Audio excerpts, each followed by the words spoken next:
আজি আমাৰ বিপিএফ ৰাজনীতি দলৰ দাউদাৰাত PMB বুদ্ধি মিটিং হৈছিলে।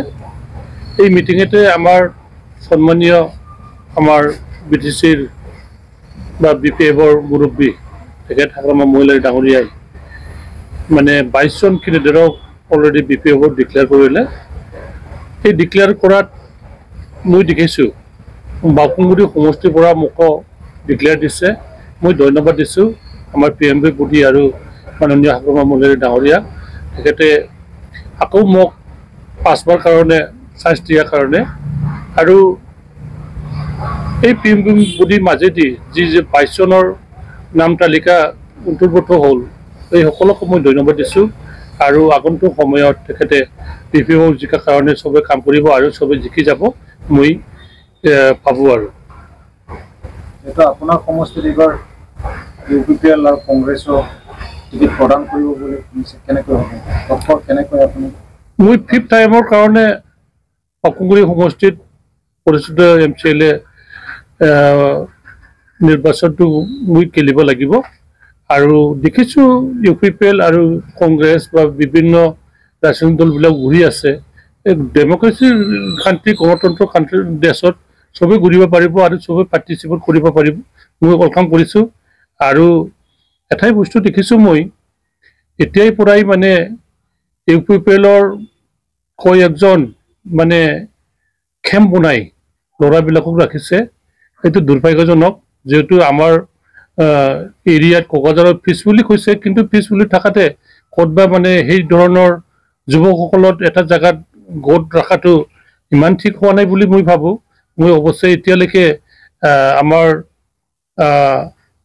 প্ৰশাসনক জনাই নাই, কিন্তু জনাব লাগিব লাহে লাহে, কাৰণ এতিয়ালৈকে যদি কোনোবা ৰাজনৈতিক দলে গুণ্ডা বাহিনী ব্যৱহাৰ কৰিব খোজো মই এটা ডিনাই কৰোঁ।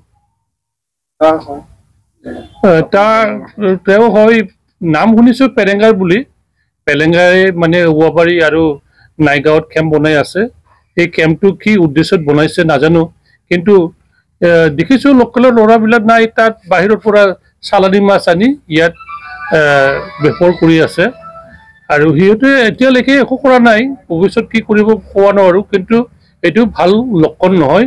লোকেলৰ যিটো সমস্যা লোকেলৰ মানুহে জানে আৰু যিহেতু UPPLে চালানী মাছ দিব বিচাৰিছে, ইয়াত নিশ্চয় পুৰণা যিসকল UPPL ল'ৰাবিলাক কাম কৰি আছিলে, কষ্ট কৰি আছিলে, নিশ্চয় দুখ পাব আৰু এই দুখৰ মাজতে ইহঁতে ৰাজনীতি খেলিব লাগিব। আমি আশা কৰিছোঁ আমাৰ BPFৰ কাৰণে ভালেই হ'ব আৰু BPFৰ কাৰণে ভৱিষ্যত কোনো সমস্যা নাহিব। আপোনাৰ কাৰ্যবাহী সদস্য ৰঞ্জিত বসুমতাৰীক আনিব বুলি খবৰ আহিছে, কি হ'ব, কেনেকৈ হ'ব? তেখেতেতো এজন NDP, 2 নম্বৰ NDP, কাৰণ 1 নম্বৰ NDPটো নহয়, এই 13ৰ খেদাৰহে 13ৰ খেদাৰ হৈ 2 নম্বৰ NDP। এই 2 নম্বৰ NDPত আমাৰ লোকেলত অকল টকাই আছে, মান সন্মান নাই। আমাৰ ইয়াত কোনেও সন্মান নিদিব, কোনো সম্প্ৰদায়ৰ মানুহে ভোট নিদিব। আহক, সময়টো আহক, সময়টো আহিলে দেখা যাব। কাৰণ মই বাৰে বাৰে কৈ আছোঁ ইলেকশ্যনলৈকে হিৰো দেখাব, ৰিজাল্টত 0 হ'ব। আহিলেও আপোনাক পৰাজয় কৰিব নোৱাৰিব? নোৱাৰে। পৰাজয় কৰাত ইমান ইজি বস্তু নহয়, কাৰণ মই এই এফচু সংগঠন থকা সময়ৰ পৰাই লোকেলৰ কাম কৰি আছোঁ আৰু আমাৰ লোকেলত যিমানেই জাতি জনগোষ্ঠী হওক মোৰ লগত এতিয়ালৈকে বেয়া নহয়, এতিয়ালৈকে ভালেই আছে। কোনো গাঁৱত মোক মানে হিংসা কৰা নাই, কোনো গাঁৱত মোক অন্যায়ভাৱে কথা কোৱা নাই, চবে আদৰি লৈছে আৰু আগন্তুক যিটো ছেপ্টেম্বৰত হ'ব লগা BTC নিৰ্বাচন, এই BTC নিৰ্বাচনত চবে আঁকোৱালি ল'ব আৰু বিপুলভাৱে ভোট দিব বুলি মই আশাবাদী। সুনীল নাৰ্জাৰী ইতিমধ্যে কংগ্ৰেছৰ দাবীদাৰ আৰু প্ৰচাৰ চলাই আছে, সুনীল নাৰ্জাৰীও কংগ্ৰেছৰ কেণ্ডিডেট হ'ব বুলি মই শুনিছোঁ, কিন্তু কেনেকৈ প্ৰভাৱ পৰিব এতিয়ালৈকে ক'ব নোৱাৰোঁ। কাৰণ আমাৰ ইয়াতো কংগ্ৰেছৰ লাষ্ট MP ইলেকশ্যনো খেলিছিলে, 4,000 কিমানবা পাইছিলে। ঠিক সেই ধৰণৰ 2-3 হাজাৰৰ ভোটেই পাব পাৰে, মানে একেবাৰে নাপাব বুলি মই ক'ব নোৱাৰোঁ। কাৰণ এজন কেণ্ডিডেটক মানে ইমান অন্যায় কথা কোৱাটো আমাৰ চৰিত্ৰ নহয়।